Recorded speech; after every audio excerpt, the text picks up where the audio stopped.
Today I am presenting some ideas on multimedia in the classroom. What is multimedia?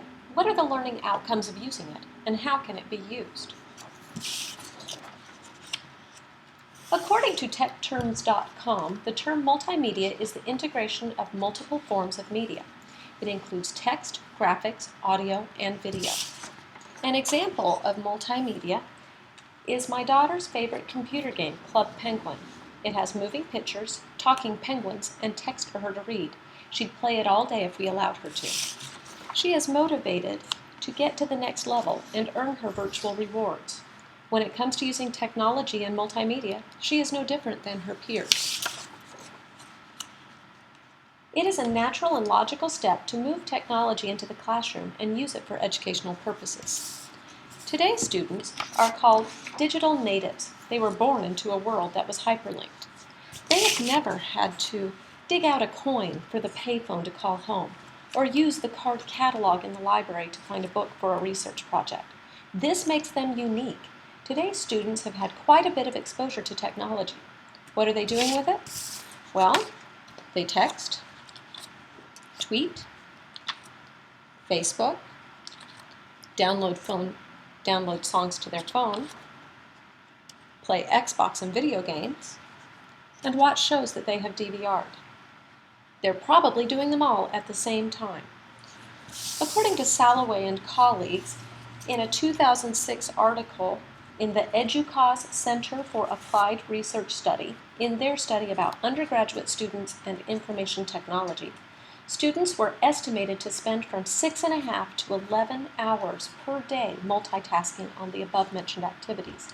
It only makes sense to incorporate what they are familiar with using into the classroom.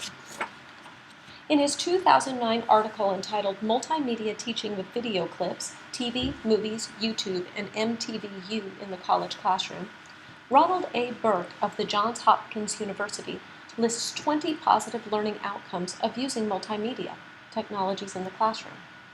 Though this is a partial list, his outcomes include grabbing students' attention,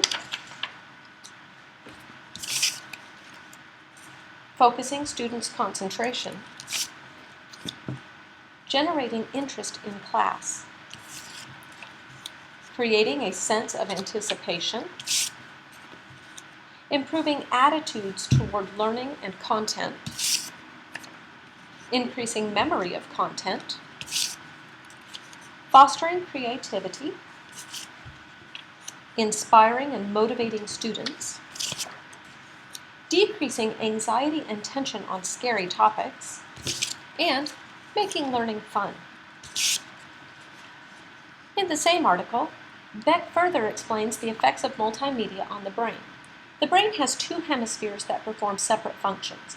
The left hemisphere is the logical and analytical side that processes information sequentially. It is also the verbal side that is rational, organized, and objective. The right hemisphere is the nonverbal, creative side that is emotional, spontaneous, and seeking relationships. It focuses on art, music, and color. Multimedia presentations that incorporate visual and audio stimuli engage both hemispheres. The left side processes the dialogue, sequences of events, and lyrics. The right processes the visual images, sound effects, and relationships.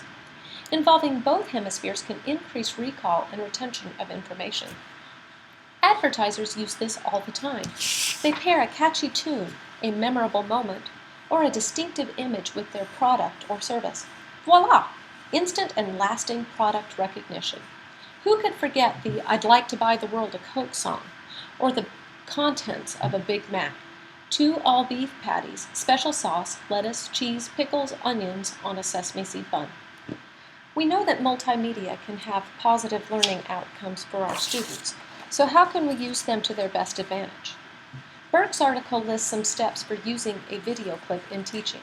Though his list only applies to video clips, I believe his list has merits for other types of multimedia presentations. First, select a clip or a segment of a presentation rather than an entire lengthy presentation, and make sure the clip provides relevant content. Second, the students need to know why they are watching it, so prepare them with specific guidelines or questions. Next, Introduce the presentation before beginning it to access schema and reinforce purpose. After viewing the presentation, replay parts that should be emphasized, and then allow time for reflection. Finally, assign an active learning activity and have a structured class discussion about the important points of the presentation. Today's students are not just passively involved in multimedia. Thanks to Web 2.0 tools, students are creating multimedia. Students are using blogs, wikis, YouTube, and social networking sites for learning. According to Roblier and Doring in Integrating Technology into Teaching, the use of these tools encourages students to engage in reflection, think collectively about a concept, be more organized, and think critically. Educators have more resources for educating students than ever before. In utilizing these resources, we reach students in their situations. We also help them acquire skills that are needed for success in the 21st century. In the words of Benjamin Franklin, without continual growth and progress, such words as improvement, achievement, and success have no meaning. This has been a video blog by Jennifer Merritt with a lot of assistance from Carly Merritt. Thank you for listening.